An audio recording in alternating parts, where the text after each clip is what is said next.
हम सब ना अपनी लाइफ में फाइनेंशियली ग्रो करना चाहते हैं और उस लिस्ट में एक नाम मेरा भी आता है। देखो दोस्तों, मैं भी ना अपनी लाइफ में फाइनेंशियली एक स्टेबल और अच्छे लेवल पर पहुंचना चाहती हूँ और उसके लिए मैं फाइनेंस से रिलेटेड अच्छी अच्छी बुक्स पढ़ती हूँ, ब्लॉग्स पढ़ती हूँ और वीडियोस भी देखती हूँ। तो अब मैं आपको ये तो नहीं बोलूंगी कि ये सब पढ़ के और ये वीडियोस देख के मैं एक फाइनेंशियल एक्सपर्ट बन गई हूँ, लेकिन हाँ, अपने इस फाइनेंशियल जर्नी में मैं जो कुछ भी सीख रही हूँ, जो भी बातें मुझे सीखने को मिलती है, अपने इन वीडियोस के थ्रू मैं आपसे वही सब चीजें शेयर करती हूँ। तो आई होप मेरी इन वीडियो से आपकी भी हेल्प हो रही होगी। तो अभी इन दिनों जो मैं बुक पढ़ रही हूँ वो है मनी वर्क। तो ये पूरी बुक तो अभी मेरी कंप्लीट नहीं हुई है, 2-3 टॉपिक्स मैंने पढ़े हैं और उसमें मुझे एक टॉपिक है जो मुझे बहुत इंटरेस्टिंग लगा और मुझे लगा कि उस टॉपिक के बारे में आप लोगों के साथ बात करनी चाहिए, आपके साथ शेयर करना चाहिए। तो आज के इस वीडियो में ना हम कुछ फाइनेंशियल मिसकंसेप्शंस के बारे में बात करेंगे, यानी कि कुछ ऐसी धारणाएं जो हमारे माइंड में बन जाती हैं और फिर वो हमें हमारे फाइनेंशियल गोल्स को अचीव करने से रोकती हैं। तो हम इन चीज़ों के बारे में डिस्कस करेंगे, एग्जैक्ट रियलिटी क्या है वो जानेंगे और फिर ऐसी सिचुएशन से बाहर कैसे आए वो भी देखेंगे।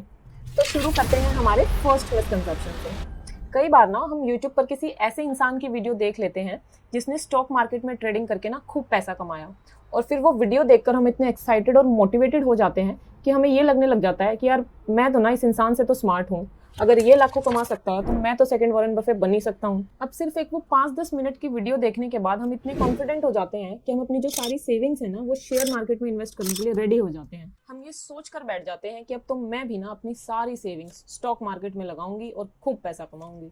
अब ऐसा क्यों होता है कि अचानक से हमारा कॉन्फिडेंस इतना बढ़ जाता है कि हम अपनी सारी सेविंग्स को स्टॉक मार्केट में इन्वेस्ट करने के लिए रेडी हो जाते हैं?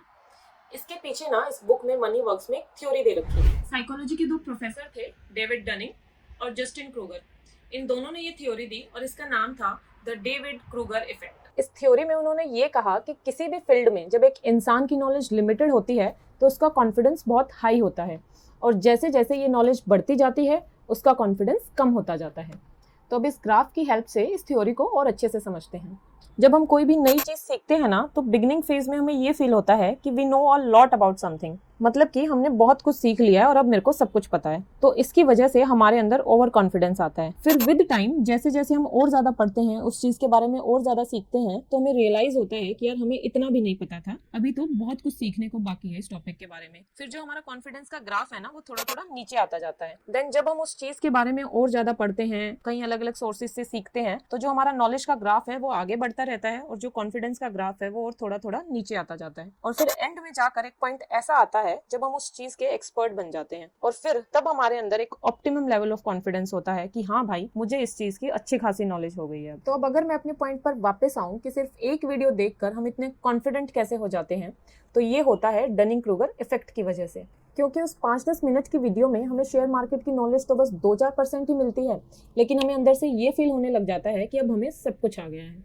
अब अगर उस वक्त हम कोई गलती भी करते हैं ना तो हमें ये एहसास नहीं होता कि हम गलती कर बैठे हैं, क्योंकि अपनी लिमिटेड नॉलेज की वजह से हम सही और गलत के बीच में डिफरेंस ही नहीं कर पाते। तो अब देखते हैं कि ऐसी सिचुएशन से बाहर कैसे आएं। तो सबसे पहले तो जो हमें ये वीडियो देखकर लग रहा था ना कि हम भी सेकंड वॉरेन बफे बन सकते हैं, तो मैं आपको ये बता दूं कि वॉरेन बफे को स्टॉक मार्केट में इन्वेस्ट करते हुए करीब करीब 75 साल हो चुके हैं और आज भी वो हर रोज कुछ नया सीखने की कोशिश करते हैं। और अगर हम इस फैक्ट के बारे में बात करें कि ऐसे कितने लोग हैं जिन्होंने ट्रेडिंग करके पैसा बनाया, तो ऐसे बहुत ही कम लोग हैं। तो शेयर मार्केट में इन्वेस्ट करने से पहले हमें अपनी फाइनेंशियल सिचुएशन को अच्छी तरह से समझना होगा। हमें शेयर मार्केट में तभी इन्वेस्ट करना है जब हमने ऑलरेडी अपनी फाइनेंशियल इमरजेंसीज के लिए सेविंग्स की हुई हैं। बिना नॉलेज के इन्वेस्ट करने से आपको बहुत बड़ा लॉस हो सकता है, इसलिए उस थोड़े से प्रॉफिट के लालच में आप अपनी जॉब या फिर बिजनेस को रिस्क में मत डालो। पहले हमें अपनी जो फाइनेंशियल इमरजेंसीज हैं उनके लिए सेव करना है, फिर धीरे धीरे अपनी नॉलेज बढ़ानी है और जब हमें उतनी नॉलेज हो जाए फिर बहुत अच्छे से ध्यान से सोच समझकर शेयर मार्केट में इन्वेस्ट करना है। अब आता है हमारा सेकंड मिसकंसेप्शन। कई बार ना हम ये मान कर चलते हैं कि जिस कंपनी में हम काम कर रहे हैं ना वो तो बहुत अच्छी कंपनी है और फ्यूचर में वो कंपनी तो पक्का ग्रो करेगी, और फिर हमारे माइंड में ये आता है कि अगर वो कंपनी ग्रो करती है तो उसके साथ साथ मैं भी फाइनेंशियली ग्रो करूंगा, और फिर ना हम अपने खर्चों के बारे में ज्यादा सोचते ही नहीं है और बिंदास जो मन में आता है ना वो खरीदारी करते रहते हैं। लेकिन यहाँ पर रियलिटी आपको पता है क्या है कि जब कोई सेक्टर ग्रो करता है ना तो हर कोई दूसरा इंसान उसमें कूद पड़ता है। जैसे 15 साल पहले ना इंजीनियरिंग का बूम आया था, हर घर में एक इंजीनियर हो रहा था और हमारे हरियाणा में तो हर 5वीं गली में एक इंजीनियरिंग कॉलेज खुल रहा था। और फिर आगे इन सब का क्या होया आपने बेराए है। तो क्या होता है ना कि जब सब लोग सेम फील्ड में कूद जाते हैं तो कंपटीशन बढ़ जाता है और जितना प्रॉफिट पहले हो रहा होता है अब प्रॉफिट उससे कम होता है। लेकिन वो सारी कंपनीज और ऑर्गेनाइजेशंस जो टाइम के साथ अपने आप को अपस्किल करती हैं, टाइम के साथ कुछ नया करती रहती हैं, वो तो आगे बढ़ जाती हैं और सर्वाइव कर जाती हैं मार्केट में, और बाकी कंपनीज पीछे रह जाती हैं। तो यही सेम बात हम इंसानों पर भी अप्लाई होती है। वो इंसान जो टाइम के साथ अपने आप को अपग्रेड करता है, अपने स्किल्स को एनहांस करता है और रोज कुछ ना कुछ नया सीखता रहता है, उसी को आगे चलकर जॉब में प्रमोशन मिलता है, बोनस मिलता है और इंक्रीमेंट मिलता है। तो अब हमें क्या करना चाहिए? हमें भी रोज कुछ न कुछ नया जरूर सीखना चाहिए और अपने आप को अपडेटेड रखना चाहिए। अब चाहे हमारी इनकम कितनी भी हो, 30,000, 50,000 या 1 लाख, स्टार्टिंग से ही सेविंग करने की हमें एक हैबिट बनानी होगी। अब यहाँ पर ना सेविंग से related psychology of money book का एक कोट मुझे याद आता है। इस कोट के अकॉर्डिंग हमारी वेल्थ को बिल्ड करने में इनकम और इन्वेस्टमेंट रिटर्न से कहीं ज्यादा सेविंग्स का रोल है। तो ये था हमारा सेकंड मिसकंसेप्शन। अब समझते हैं हमारे थर्ड मिसकंसेप्शन को। अब हम में से ना बहुत सारे लोगों का माइंडसेट ये होता है कि भाई मैं तो ना अपने रिटायरमेंट के लिए कोई प्लानिंग नहीं करूंगा और ना ही कुछ सेविंग्स करूंगा, मैं तो बस अपना सारा ध्यान अपने बच्चों की एजुकेशन पर लगाऊंगा और उनको सेटल करूंगा अच्छी जगह, और फिर जब मैं रिटायर हो जाऊंगा ना तो मेरे बच्चे खुद मुझे संभाल लेंगे। पर देखो दोस्तों, रियलिटी ना इससे अलग है। जैसे आज हम अपने खर्चों को मैनेज कर रहे हैं ना, ऐसे ही आगे चलकर हमारे बच्चों को भी उनके खर्चों को मैनेज करना है। और टाइम के साथ साथ इतनी हमारी सैलरी नहीं बढ़ रही जितनी महंगाई बढ़ रही है। अब देखते हैं कि हमें एग्जैक्टली करना क्या चाहिए। तो सबसे पहली बात तो ये है कि हमारे बच्चे ना हमारे लिए उससे कहीं ज्यादा करेंगे जितना उनसे हो पाएगा। जैसे आज के टाइम पे हम अपने पेरेंट्स के लिए अपनी कैपेबिलिटी से कहीं ज्यादा करने की सोचते हैं। तो मैं आपको यही एडवाइस दूंगी कि अभी से अपनी फाइनेंशियल प्लानिंग इस तरह से करो कि फ्यूचर में आगे जाकर आप अपने बच्चों के लिए बोझ ना बनो। अब मैं यहाँ पर ये नहीं कह रही हूँ कि हमारे माँ बाप हमारे लिए बोझ होते हैं। देखो दोस्तों, आगे आगे ना कंपटीशन बहुत बढ़ रहा है। हमारे पेरेंट्स के टाइम पर कंपटीशन थोड़ा कम था और अब हमारे टाइम पर कंपटीशन थोड़ा बढ़ गया है।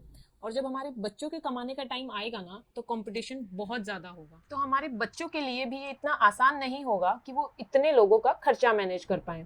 इसलिए अभी से एडवांस में अपनी रिटायरमेंट प्लानिंग करते रहो ताकि आप एक रिस्पेक्टफुल और इंडिपेंडेंट रिटायर्ड लाइफ जी सकें और आगे आने वाले टाइम में अपने बच्चों पर बोझ ना बने। अब आता है हमारा फोर्थ एंड लास्ट मिसकंसेप्शन। कुछ लोगों के मन में ना ये रहता है कि यार मेरी इनकम तो ना बढ़नी ही बढ़नी है आगे जाकर। तो ऐसी सिचुएशन में वो क्या करते हैं, वो ऐसी चीजों को भी खरीद लेते हैं जिनकी उन्हें अभी जरूरत भी नहीं होती, या फिर उन्हें जब किसी चीज की जरूरत भी है ना तो जितना वो अफोर्ड भी नहीं कर सकते ना उससे कहीं ज्यादा महंगी चीज खरीद लेते हैं। जैसे अगर मान लेते हैं कि एक 4 मेंबर की फैमिली है और उन्हें अपनी जरूरत के लिए ना एक गाड़ी लेनी है। अब उनका बजट तो है ऑल्टो गाड़ी लेने का, बट वो ले लेते हैं स्विफ्ट गाड़ी। अब अगर आप देखो तो ऑल्टो तो आती है 4 लाख तक की और स्विफ्ट आती है तकरीबन 7-8 लाख तक की। तो इन्होंने 3 लाख रुपए का यहाँ पर फालतू खर्चा कर दिया जो ये अफोर्ड भी नहीं कर सकते थे। और ये एक्स्ट्रा खर्चा आया कहाँ से? लोन से। और अब तो ना लोग हर चीज ही लोन पर लेते हैं। घर लेना है तो लोन ले लेते हैं, गाड़ी लेनी है तो लोन ले लेते हैं, कोई प्रॉपर्टी लेनी है तो भी लोन, बच्चों की एजुकेशन के लिए लोन, घर में कोई शादी है तो मैरिज लोन, यहाँ तक कि अब तो लोग घर का इंटीरियर कराने के लिए भी लोन ले लेते हैं।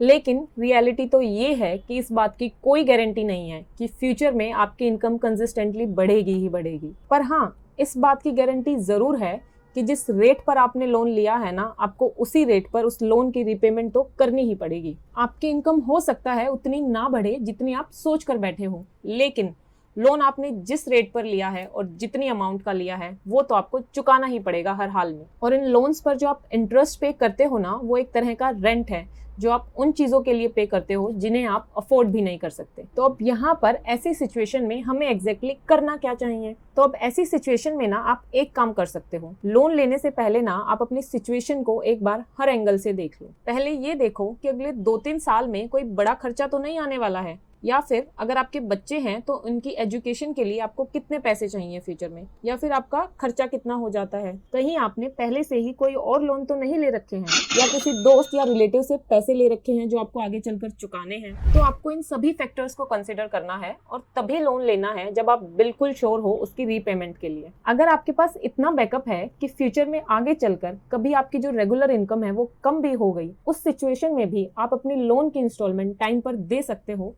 तभी आपको लोन लेना है। तो दोस्तों, ये थे वो 4 मिसकंसेप्शंस जो हमारे फाइनेंशियल ग्रोथ के रास्ते में आते हैं और हमें हमारे गोल्स तक पहुंचने से रोकते हैं। अगर आपको मेरी ये वीडियो अच्छी लगी तो इसे लाइक करें और अपने फ्रेंड्स और फैमिली के साथ शेयर करें। चैनल को सब्सक्राइब जरूर करें। कमेंट सेक्शन में जरूर लिखें कि आप नेक्स्ट वीडियो किस टॉपिक पर चाहते हैं। Thank you so much for watching. मिलते हैं अगले वीडियो में।